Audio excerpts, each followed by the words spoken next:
Hi children, today we are going to study the subject science. Lesson number 1 of science is sources of food. We are going to study this chapter in two parts. In this part, we are going to deal with basically the lecture with regard to the explanation of this lesson. The first topic is need for food. Food is the basic requirement for sustenance of life. Since green plants make their own food, they are called autotrophs. Humans and animals derive food from outside sources, such as plants and other animals. Hence, they are called heterotrophs. The vital substances present in food that human body requires are called nutrients. The three basic functions of food. Food gives us energy to work and carry on different life processes. Food promotes body growth. It helps build new cells to replace worn out cells. Food gives us protection against many diseases. The nutrients present in our food help us fight against diseases to remain healthy and active. The next topic is sources of food. Plants as the sources of food exist in these forms. Did you see the picture? Plants as a source of food exist in these forms. These are the edible parts or parts which can be eaten by human beings in order to satisfy their hunger. The first one is root. The examples are carrot, radish, sweet potato, beetroot. And then we have the stems.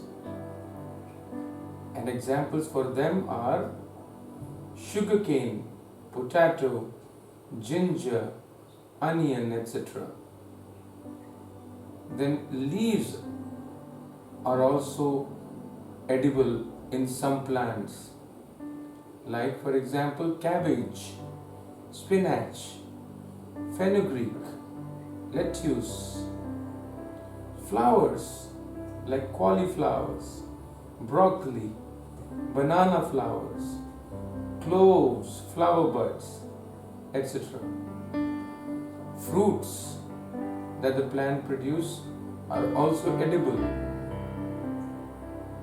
We have mangoes, bananas as fruits, and then brinjal, tomato as vegetables. Seeds, there are some kinds of seeds that the plant produces which we normally eat. They are rice, wheat, moong, cashew nut, etc. Now, animals are also sources of food and they exist in these forms. We get honey, meat, eggs, milk, etc. from animals. These foods are rich in protein. Honeybees extract nectar from various flowers and converts them into honey in special sacs in their body. This honey is basically used to feed the young ones. They store surplus honey in the cells of the honeycomb. Meat of some animals such as goat, chicken and fish is eaten by human beings. Hence, ducks, goose, etc. provides us with eggs. Cows Buffaloes, goats, camels, and yaks provide milk, the byproduct of which is butter, khoya, yogurt, cheese, ghee, and paneer. Now let us look at the classification of animals according to their eating habits.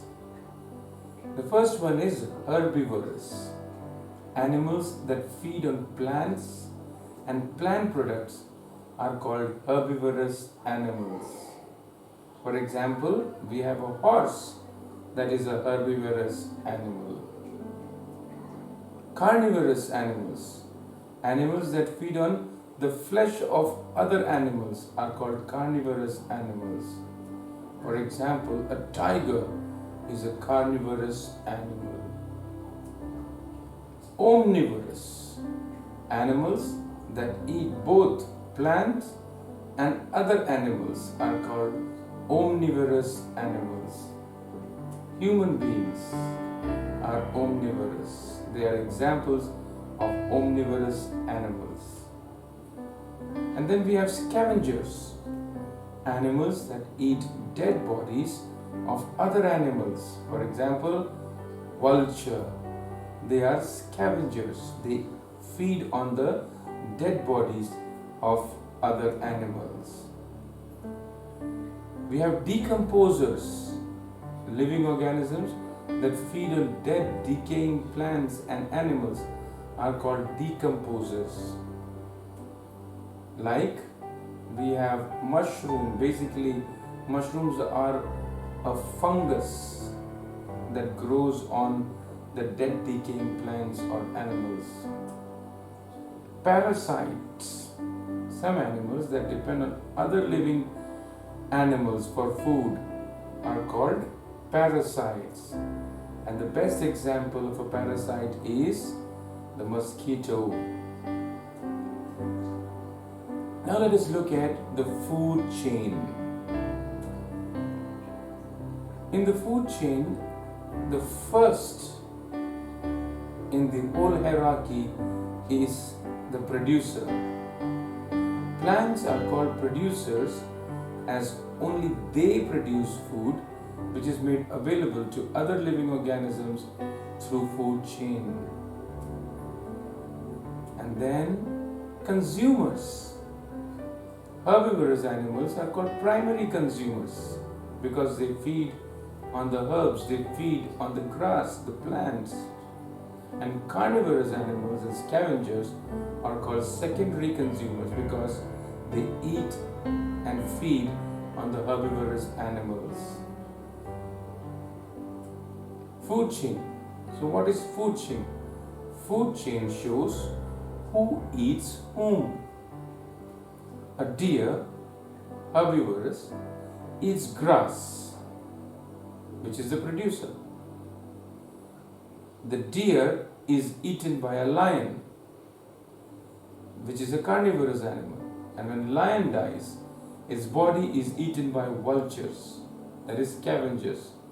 In this way, a food chain is formed.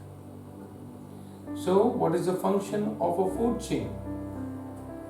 It is transfer of food from one species to the other species, from producer to primary consumer, and from primary consumer to the secondary consumer. It basically means transfer of food. And then this in turn results in transfer of energy.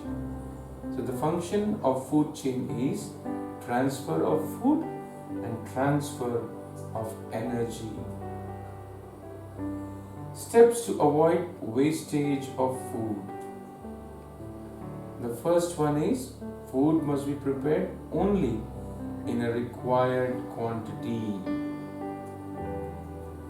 It must be stored in closed containers to protect it from germs, flies and insects. Drying prevents food from spoiling. Certain food items can be preserved by just drying them in the sun. Food can also be refrigerated or frozen to avoid bacterial growth or attack.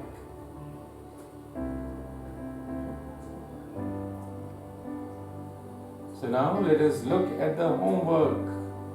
I hope you enjoyed the lecture. So things for you to do at home. Write these lecture notes in your notebooks. Read, understand, and learn the different topics given in the notes.